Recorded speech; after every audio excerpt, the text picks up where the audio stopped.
This is supposedly a premium baby formula. My neighbor gave it to me, so why don't you take it? Oh, thank you. Hope it helps the little one grow up strong. My mother-in-law is super nice for a change, but I got a bad feeling about it. The next day, I went to see my mom and showed her the formula. She yelled, looking disgusted. "Don't open it. Throw it away now." I'm Hannah, a 32-year-old advertising executive. I've been married to Ryan for 2 years now.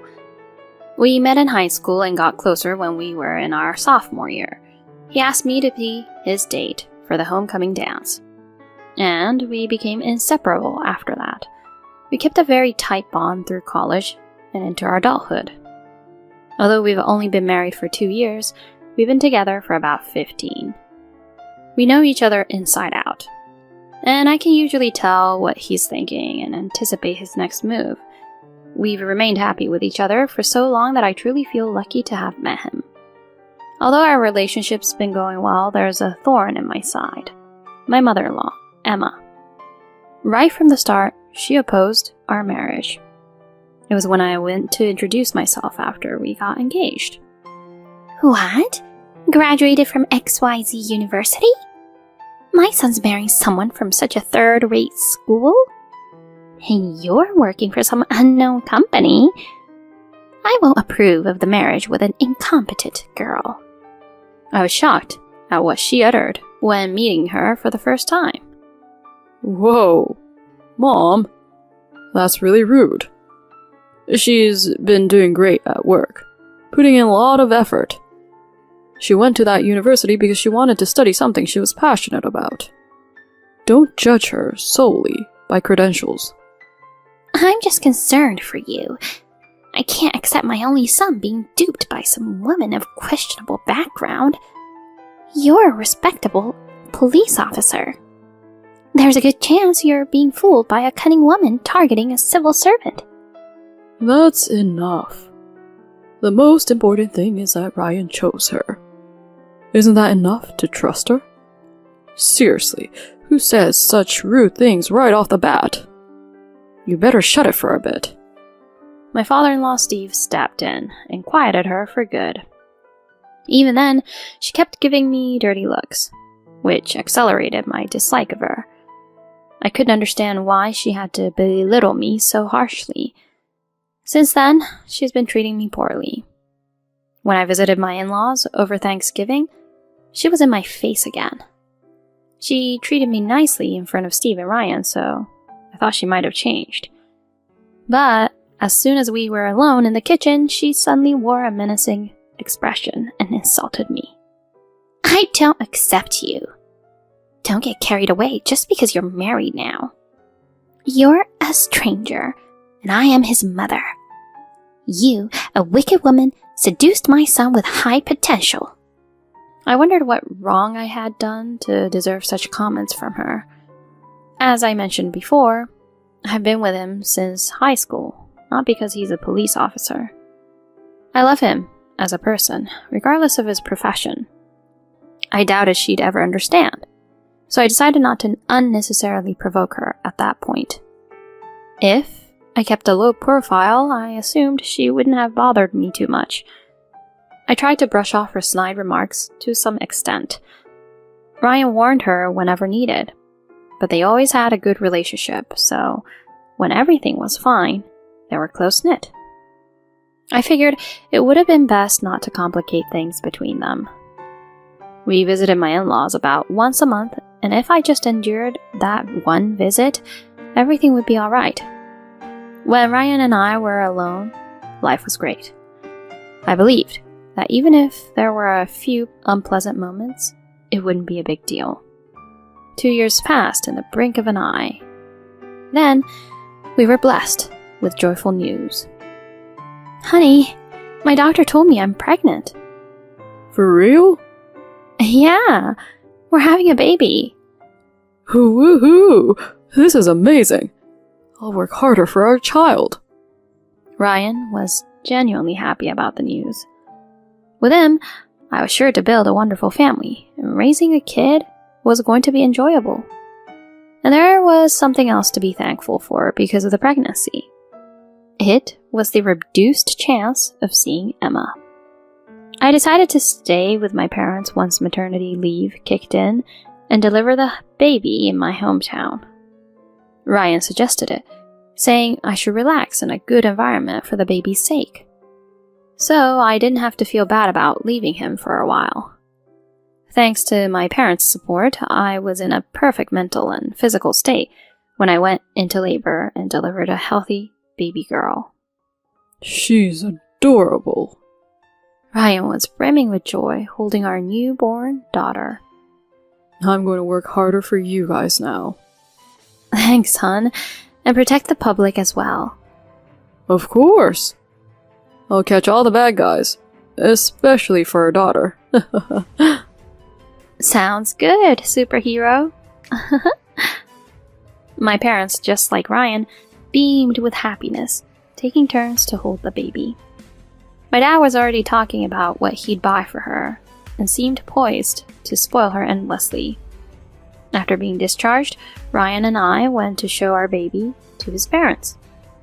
Oh my god, this is our granddaughter. So cute, like an angel. Steve's face was all wrinkled up from smiling, looking delighted as he held the baby. Emma, on the other hand, stayed indifferent and watched from the side. Mom, why don't you hold her too? When Ryan asked her, she put a fake smile on her face and took the baby in her arms. Then she quickly handed her back to Ryan and never touched her again.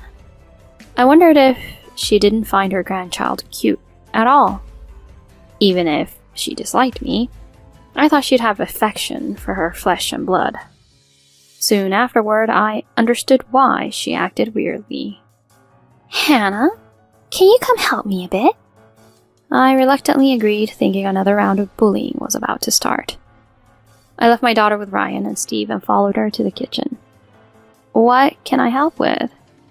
Make some drinks for everyone. She bluntly ordered me around. While I was preparing, she came closer to give me an earful. You're seriously good for nothing, you know. If you're to have a baby, it should be a boy. Who needs a girl? You only have Ryan. We need an heir, but you seem not to get it. Steve and Ryan may act happy around you, but deep down they're disappointed for sure. Don't just judge by appearances. You've totally failed. Reflect on that. If you have another girl next time, I'll push for a divorce. What in the world? I was immensely shocked by what she said. It was beyond my understanding how she could just blurt out hurtful comments. Wait, you're wrong. Ryan isn't pretending to be happy. I can tell from the way he looks and speaks. Her eyes opened wide in surprise at my unexpected argument. Who do you think you are? I've been with Ryan longer than you have. Don't try to compete with a mother and son relationship. I understand what he's thinking like the back of my hand. He's not truly happy about having a daughter.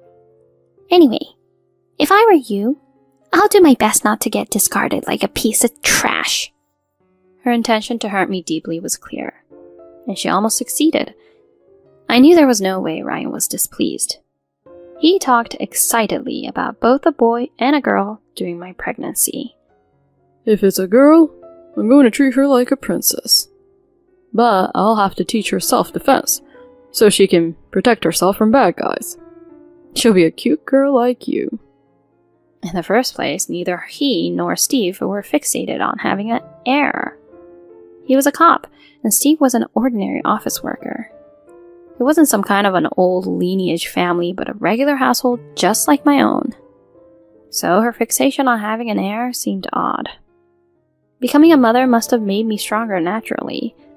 While I felt a sting by direct hurtful words, I recovered quickly and remained calm. Never mind her harassment, because protecting my daughter took precedence in my mind.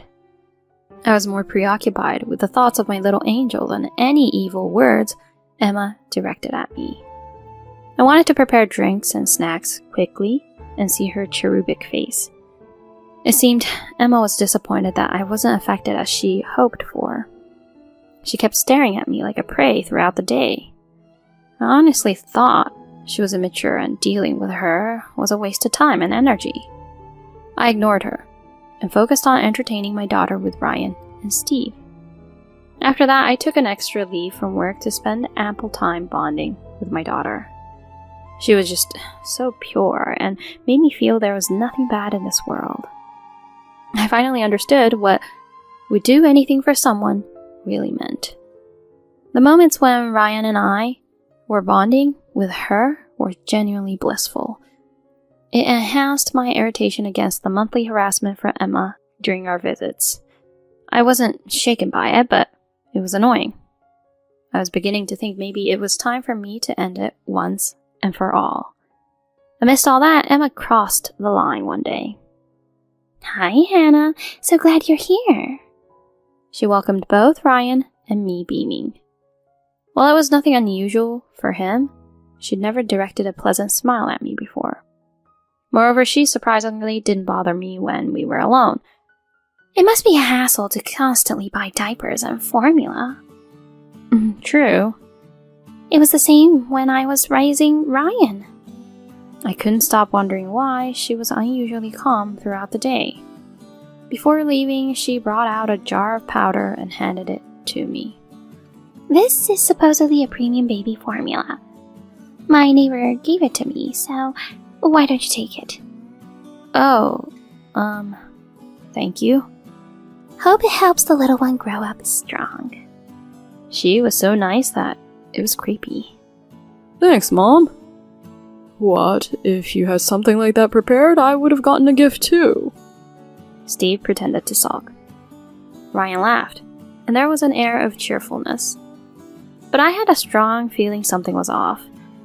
Emma being so agreeable was weird. I couldn't tell if something changed in her mindset, but my gut feeling was giving me a red flag. The next day I went to see my mom and showed her the formula. Emma says this is a premium baby formula, but what do you think? Oh, let me see. She opened the jar and stirred the powder with a spoon.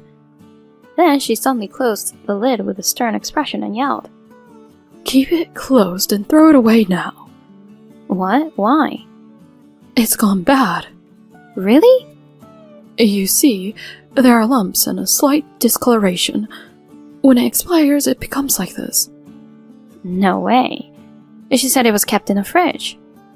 Seems like she's deliberately giving you a bad formula. At that moment, I realized why she had been so unusually kind.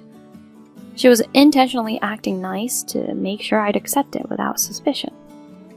I was filled with anger. Unbelievable. I'm not going to let her get away with this. I immediately rushed to the police station where Ryan worked. Hey, Hannah. What's up? Sorry. I know it's during your shift. It's okay. Not that busy now. It's about the formula your mom gave me yesterday. What? It's gone bad? Yeah, that's what my mom said. He put on a mask wearing a serious expression and poured the formula and hot water into a paper cup. The liquid was supposed to be white or cream colored, but it turned faint green. Yuck. This is totally spoiled. Oh, God. If we'd given this, she'd have gotten sick. Definitely. She says she got it from a neighbor, right? Is that even true? Honestly, I think she intentionally gave me a bad formula. No way, she wouldn't do that. He was in disbelief, so I played an audio clip for him. It was a conversation between her and me when we were alone in the kitchen. The recording had her blaming me for not having a baby boy and insisting that Ryan and Steve weren't happy about having a girl. What the heck? Has she always been saying this kind of stuff to you? Yeah. Oh man, I'm so sorry, I didn't realize this until now. It's my fault too for not bringing this up to you. I promised to protect you. What have I been doing? Let's go see her right after work. When he got off, we went straight to her place and left our daughter with my mom. Oh, what a pleasure to see you guys so soon again. Oh, you guys. Were you supposed to come over today? No, but we had something to talk to Mom about. To me? What's up? Giving a bad formula? What was that about? Huh? Oh, that formula I gave you yesterday? Has it gone bad? Don't play dumb. We know you deliberately gave it to us. That's crazy. Come on, she wouldn't do something like that. She gave it out of kindness. Steve took her side, as he didn't know anything yet. Yeah, but I'm sorry if it wasn't good. I should have checked it. She tried to cover it up since she has Steve's support, but Ryan wasn't ready to let her off the hook. You said the neighbor gave it to you, right? Who was it? This is serious, related to our daughter's life, so I want to go and speak to the person. Well, I can't remember who it was. It was a while ago, you know. How long ago was that? Let's see. So you received it a while back, but still thought it was alright to give it to our baby? No, it's not like that. It was given to me 2 weeks ago. Then who gave it to you? If you remember when, you should remember who, right? Oh dear. As he pressed her, she struggled for words. Watching their exchanges, Steve began to suspect something was amiss. Why can't you give a straight answer? Are you hiding something? No, I'm not hiding anything. I just forgot who gave it to me. Honestly, you never got it from anyone, right? What are you saying? Then what's this? Ryan played the audio of her harassing me about the child. What's this? When did you record this? How low can you get? She turned red with anger. Then she quickly changed her expression and looked at Steve. That's not what I meant. This is, What did you mean, then? Sneaking around to bully Hannah and pretending to be kind while trying to feed the baby something rotten? Who's the lowest here?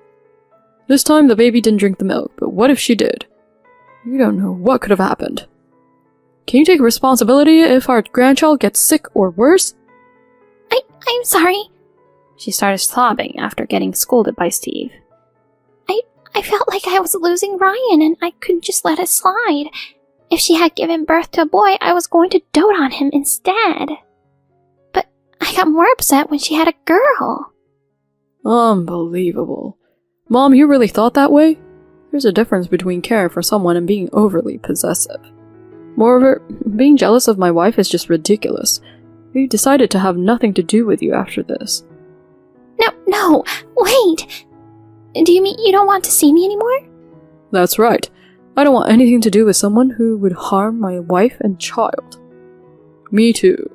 The thought of staying married to you is unbearable. What? Are you going to leave me too? You did something that might have seriously harmed an innocent baby. I'm filing for a divorce.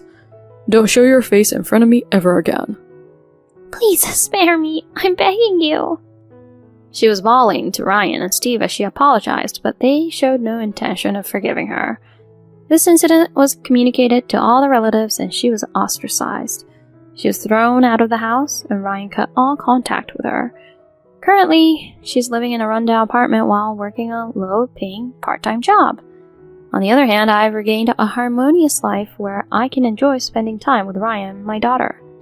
With Emma gone, I can now visit Steve without hesitation and have been going there more often than before. He's always delighted to see my daughter, and she seems to recognize him, offering him smiles. Moving forward, I want to be able to overcome various challenges with Ryan while we continue building a tight-knit family with strong love.